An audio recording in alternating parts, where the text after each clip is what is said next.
Welcome to China Perspectives, a podcast on economic and credit developments in China, featuring experts from within and outside of Fitch Ratings. My name is Andrew Fennell, head of Greater China Sovereigns at Fitch Ratings. Today, I'm pleased to introduce Dominik Peschel, who currently serves as the head of the economics unit as the Asian Development Bank's resident mission in Beijing, where he focuses on macroeconomic surveillance and forecasting. Before moving to Beijing in 2018, Dominik led the ADB's forecasts for Central Asia and the South Caucasus. Earlier in his career, he also spent a number of years at the German Central Bank. Dominik, thank you very much for joining the podcast today. Yeah, thanks, Andrew. Thanks for hosting me. So, with the end of China's zero COVID policy, there is an ongoing market debate about what China's near term post pandemic economic trajectory is going to look like. And I know that you and ADB have contributed to these discussions through the periodic Asian Development Outlook reports that you do. But for the purposes of our conversation today, I was hoping we could sidestep some of these short term factors and focus on China's long term economic growth prospects, which is the subject of a very fascinating working paper that you and your colleagues released towards the end of last year. So, before we dive into some of the paper's main conclusions, do you think you'd give us a bit of background and the general impetus behind this project? Thanks, Andrew. Yeah, you already mentioned the COVID-19 and the shock on the economy. And for us, it was an interesting question to which level of growth the Chinese economy would return to after the COVID episode and how are the long run perspectives. So we saw a decline in GDP growth over the past decade or so. And the question is, once this COVID-19 pandemic is behind us, to which level of growth the Chinese economy would return to. And from a practical perspective, you already mentioned we do this forecast that is a short term forecast, 1 or 2 years ahead. But of course, it would help us if we have an idea about where potential growth is. And that was one of the motivations behind the paper. No, that's great. I definitely sympathize with this perspective because, against the backdrop of the pandemic and then the former zero COVID policy strategy, many of us that follow China's economy, we've been focusing on extremely short term trends, such as the mobility indicators and the traffic patterns, and whether or not there was going to be another lockdown due to sort of a pandemic outbreak. So I really appreciate this paper because it refocuses our attention on these important big picture structural trends, which I think are ultimately going to be the driver of China's long-term growth performance. So maybe to dive in to the paper itself, it'd be useful to start with a bit of a conceptual overview. Could you tell us, for the purpose of the paper, how are you defining long-term or potential growth in China, and what are the key inputs, drivers, or theory behind this concept? Sure, Andrew. So, first of all, potential growth is a theoretical construct.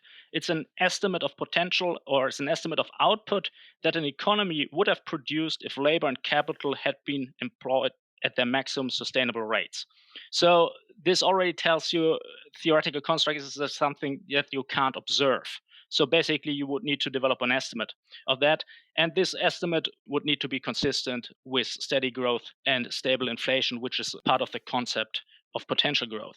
So one can imagine potential growth as smooth and steady growth without any business cycle influence. And in the literature, there are several approaches to estimating long term growth. Some of them then call it potential growth or potential growth estimate. And then there are some other approaches that deal with long term growth in a sense that they look at convergence theory or at long term trends. One approach, for example, is sectoral catch up processes that look into different industries, how far they are from the international frontier. There are other approaches, they look at how countries in the past have grown, how fast and to which level of growth they had reached at a certain point in their development, and to which level of growth they then converge to in the long run. And then there is a production function approach, has input factors. So if you look at GDP growth from a supply side in the long term, one can identify as input factor labor, human capital, and total factor productivity.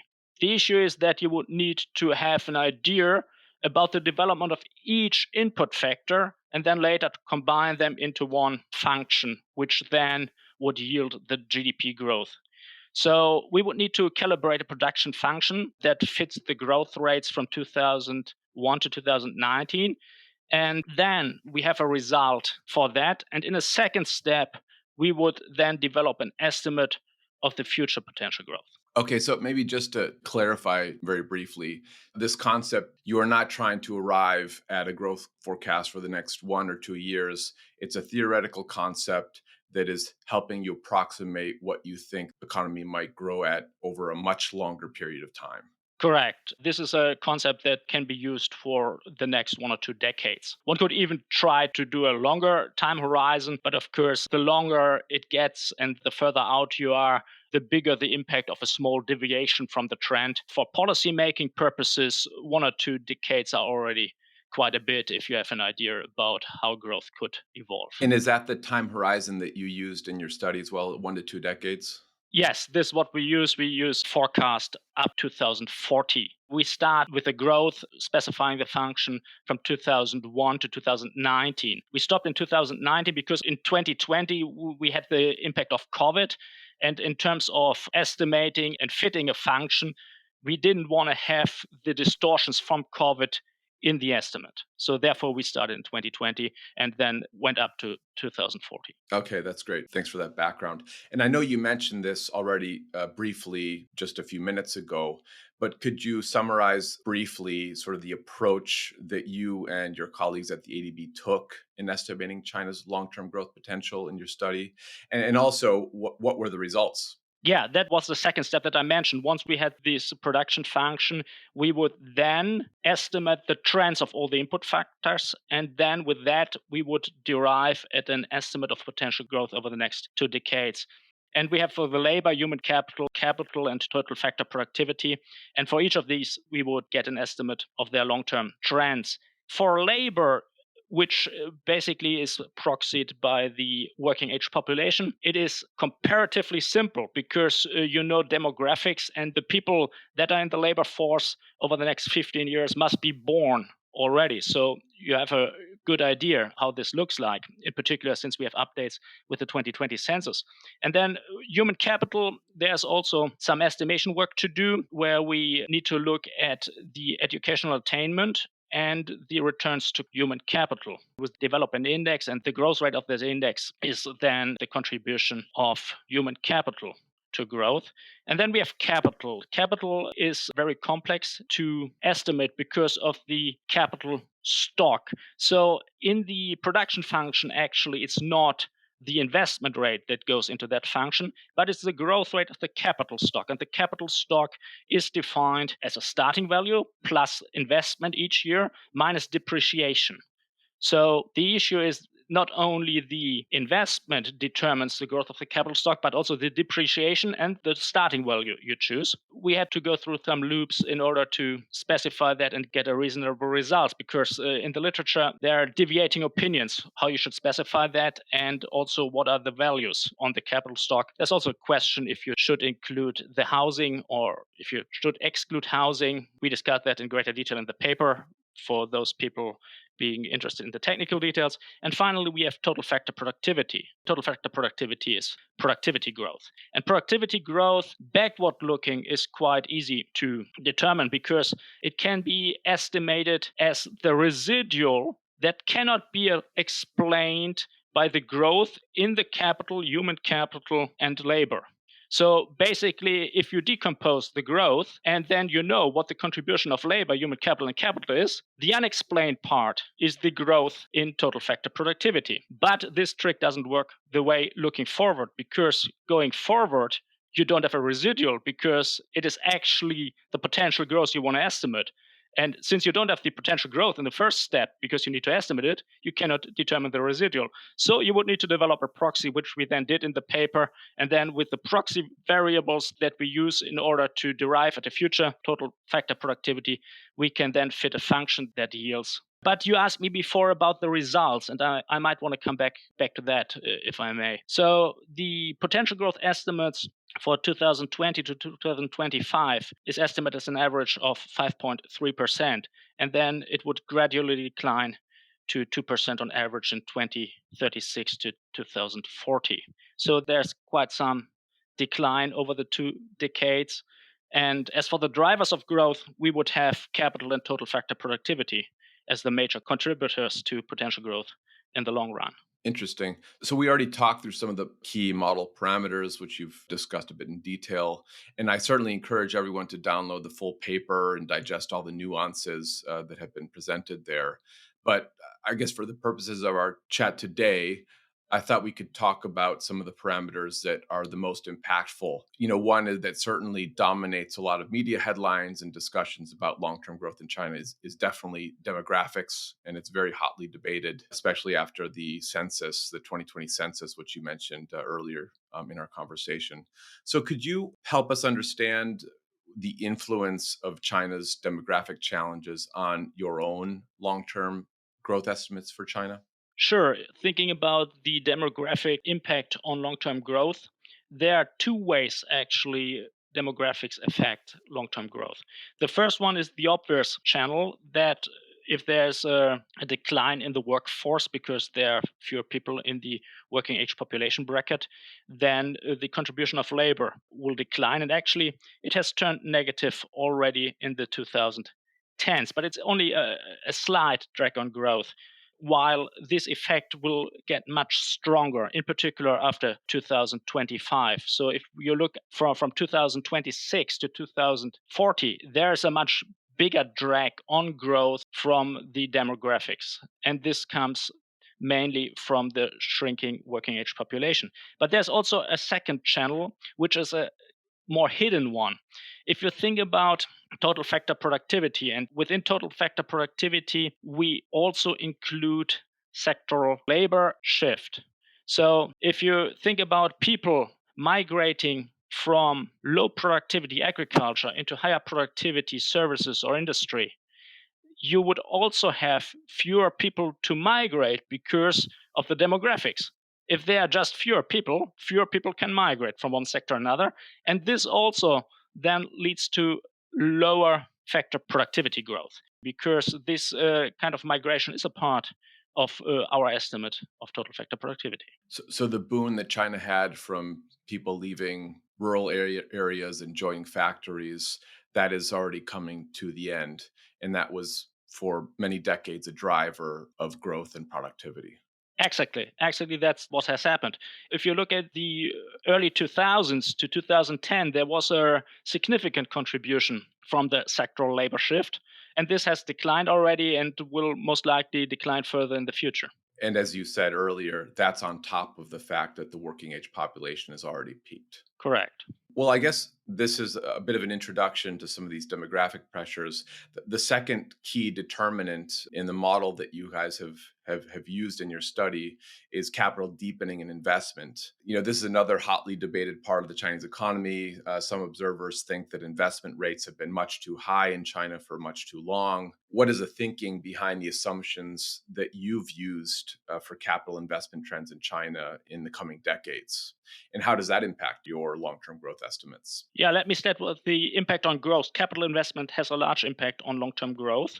We actually think that it will still be the biggest contributor to growth over the coming decades. For investment, this is proxied by gross fixed capital formation. And gross fixed capital formation is measured as a share in GDP. And I already explained earlier that in the model, it's the growth of the capital stock that determines the potential growth. And then we have the depreciation part and then the starting value. But if we look only at the investment, which is, of course, an important part of it, and it's also the part that can be influenced by policies, these gross fixed capital formation should decline gradually. So, gross fixed capital formation was still at 42% of GDP in 2020 and 21, and we expect it to decline by 10 percentage points by the end of this decade and then a little bit further over the next decade. And this then leads to a smaller overall growth because, I mean, if there's less investment, there's also less growth. That's basically how it works. The interesting question is why we assume this kind of decline. And there you already alluded to the debates that are out there. So we have been seeing significant debt accumulation over the past decade. And we think that this is not sustainable to further accumulate a lot of debt over the next decade or even decades. Part of the debt accumulated comes from infrastructure investment. And infrastructure investment is one important part of investment. So if local governments need to curtail their infrastructure investment, then of course, as it is part of the investment, it also would lead to lower investment as gross fixed capital formation as a share in GDP. And then we have the housing market. In the housing market, we had a turmoil last year. So there might be also less investment in the housing market over the next decades, which would make sense from the perspective that demographics is also at a turning point. So if there are fewer people, then there's less need for additional housing. So in that perspective, we would think that this is a second component that leads to less growth. And finally, there's a more subtle argument, which is investment versus consumption. If you think about an economy that can invest or consume, you have a choice. And in a rapidly aging society, most likely the consumption should rise a bit, because if you think about an aging population, they need more medical services, they need more long term care, they need more services in general, and less highways. Because, I mean, if people age rapidly and you have a bigger share of people that are quite old, they most likely travel less, and the highways are already in good shape. So you would reasonably assume that there should be a shift towards services which are less capital intensive per se. So, sort of from a big picture perspective, the argument is not that investment drops off a cliff and it slows sharply, but really that there's a lot of factors at play that point you to the conclusion that the direction or the pace of investment in the Chinese economy is going to slow over the coming decades. Yes, I mean, the falling off a cliff scenario we don't see, because the economy is managed and part of the investment can be managed because infrastructure investment is government investment mostly. The housing market reacts to changes in housing market policies, and the trends I described with the transition to a more services based economy, the transition of a aging society, that is not a thing that happens overnight, but this is kind of a ongoing process. So we would think that there is a gradual decline. Of course, there can be a bit more or less. I mean, how it plays out from year to year, this is of course uncertain because of developments in the economy. I also talked before about that it's potential growth, and we don't take into account the business cycle influence. So you can have a bit more or less investment in a year, also depending on business cycle, but we abstract from that. So, and if you take this into account and extract from business cycle influence, then we think it would be a gradual path. Yeah, that makes sense. I guess from year to year, it's difficult to predict, but from a big picture perspective, the broader trend is you can have a lot more conviction about that. I guess the final parameter that really has a huge impact on the final result, and also the most challenging to quantify, as you mentioned earlier, is total factor productivity growth. So you mentioned and gave a very brief synopsis in your introductory remarks, but could you run through one more time for us what is being captured here in this concept, total factor productivity, how it's performed in recent history? Because you said that in recent history, you can capture how fast it's been growing. Sure. So total factor productivity, or TFP in short, is a measure of productive efficiency. So it measures how much output can be produced from a certain amount of input. So if you can produce with the same amount of inputs more outputs, then your total factor productivity has increased. And backward looking, as I already mentioned, one can estimate that by determining the residual, and this residual then is called total factor productivity, or Solow residual, named after Robert Solow, the economist who worked on that in the 1950s and pioneered that work. And I also mentioned that looking forward, we would need to find a proxy variable for that. And we decompose total factor productivity in four components, which is sectoral labor shift, growth in FDI stock, import growth, and growth in research and development expenditure, R&D expenditure. We already talked about it. The decline in the past decade was mostly due to a decline in the sectoral labor shift because there were fewer people migrating from rural areas into the cities. Total factor productivity has declined. Even though it has declined, in the future is still an important contributor to growth. Thanks for that very interesting synthesis. Maybe from here, we should just dive into what your assumptions are for productivity growth in the future, and what are you using in your baseline, and maybe what the upside or downside risks there are.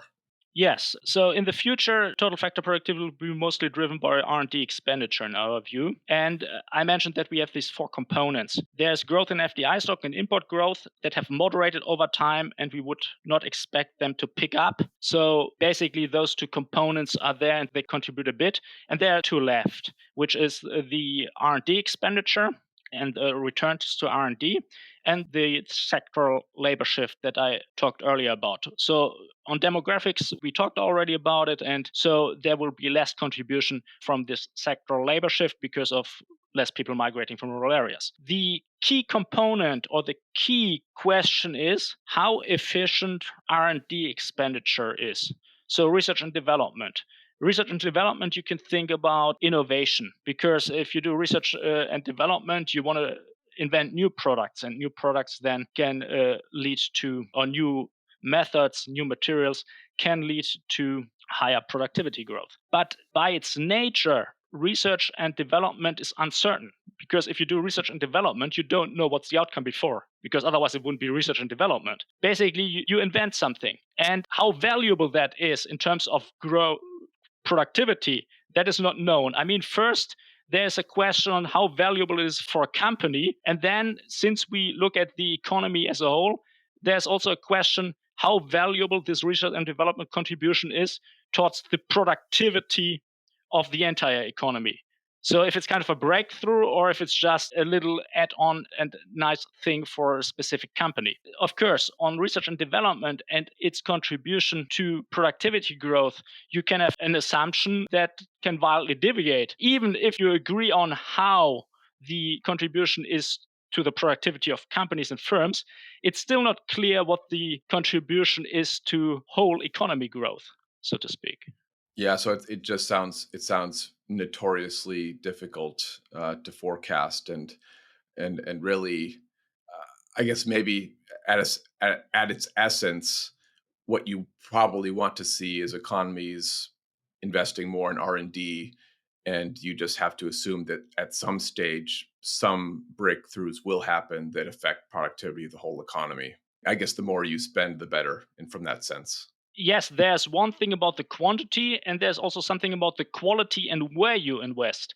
I mean, if you do a lot of basic research, then your chances are higher by and large. Because if you do basic research, your chance to hitting something big are bigger than you just tweak around known concept and do a little bit of product design. And this is also an issue that we talked about in the policy recommendation part, where we come to the conclusion that increased spending in basic research is needed and a better protection of intellectual property rights. Because if you think about the incentives that companies have in order to invest in basic research, they must be sure that they get something out of that. Because basic research, if they just invent something general and they cannot protect it and neighbor countries just take it, then the incentive is not there in order to invest in those areas. So at the moment, there's a tendency that companies tend to invest in products that they have already developed and to improve them gradually, which, what I talked about earlier, it's not the best way in order to get to breakthrough inventions. So the question of basic research and how you incentivize companies to do research and the kind of research that might contribute more to productivity growth, that's an interesting. No, that's fantastic. And I think you've already very naturally pivoted us into the last part of your paper and in our conversation, which is on policy recommendations. And you've already articulated basically some of the key recommendations to enhance productivity.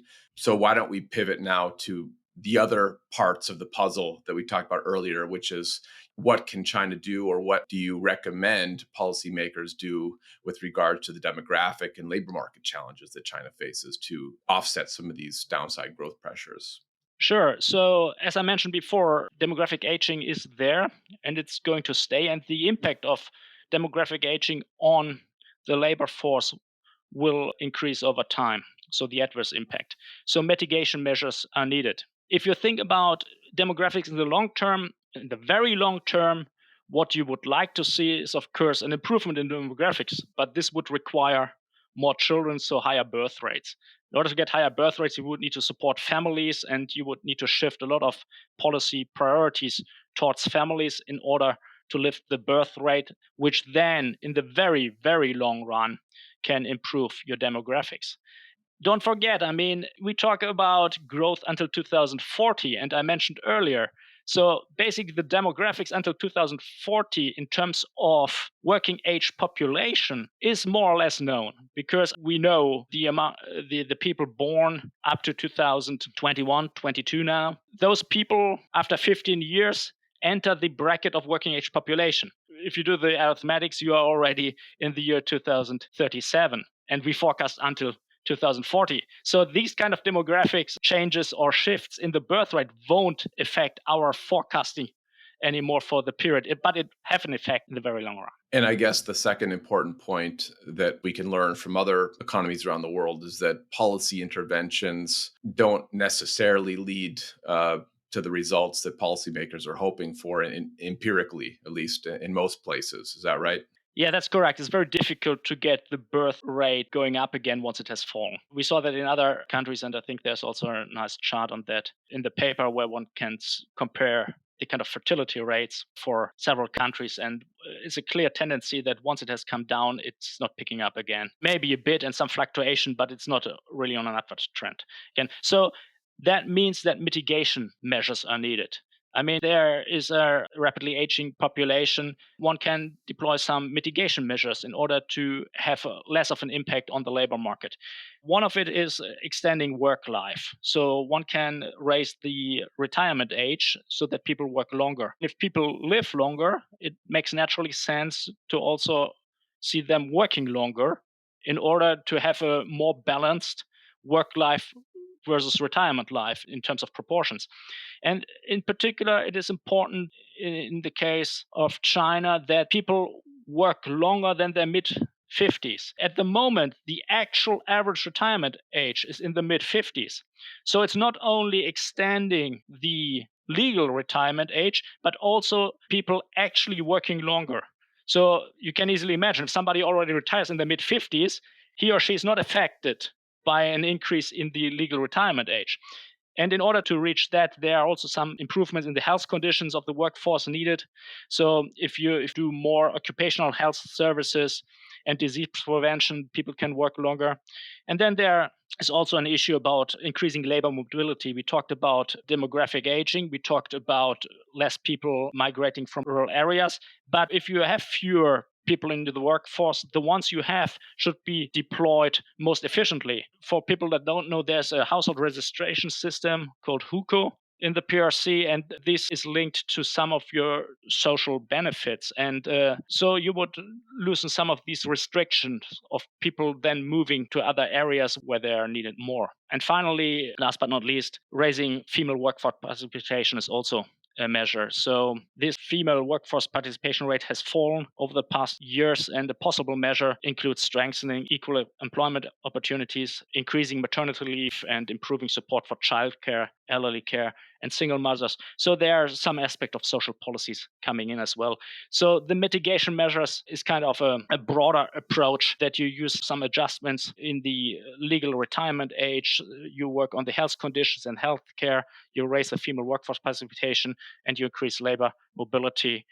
So with these kind of measures, you can mitigate the adverse impact of the demographic aging. Interesting. I mean, some of these sound pretty challenging, but others sound pretty realistic if policymakers sort of put their heads together and really push through some changes. I guess the final piece of the puzzle that we haven't talked about yet is investment. What are your main recommendations to ensure that the future capital investment in China is allocated to maximize future growth? So the key question there is who should invest in what in an economy? And here we have two main directions that are important: the areas of investment and the credit allocation. So if we look at investment, we saw overall diminishing returns to capital over the past decade. And we already talked about kind of areas of investment. So we have real estate and infrastructure investment, and we have manufacturing investment. And we know that manufacturing investment is more efficient or yields higher returns to growth in terms of economic growth. So higher returns there.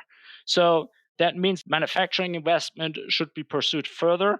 And for the real estate and the infrastructure investment, there must be a strategy in order to have them expand at a moderate pace. We already talked about kind of the debt of local governments and their increasingly challenges to finance more infrastructure financing. And then we talked about the housing market and the needs of population for more housing and most likely a natural moderation in the growth of the housing stock that then also, of course, would require an adjustment in investment in the housing market. So, all things equal, just to interject here, all things equal, what you're saying is that if now we're going through a deceleration in housing and a bit of a structural change, but if housing comes back in a big way, that's not necessarily good for long-term growth in China. If because there's so much infrastructure, if they focus on more and more infrastructure, also not necessarily good. So the key way to maximize efficiency would be something like manufacturing investment. Is that more or less your key conclusion Yes, there? among the three kinds of investment, of course, in infrastructure, one could differentiate hard and soft infrastructure. Hard infrastructure being like roads, airports, or railways, and soft infrastructure more like healthcare and education.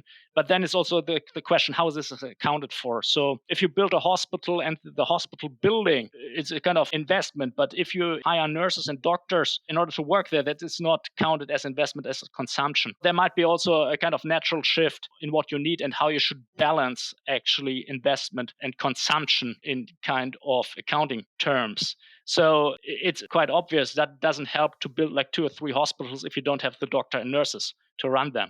So that is just an example. Yeah. So the capital allocation and what you mentioned, I think it's broadly correct. The other part is in manufacturing investment and investment in industry and also in the services sector.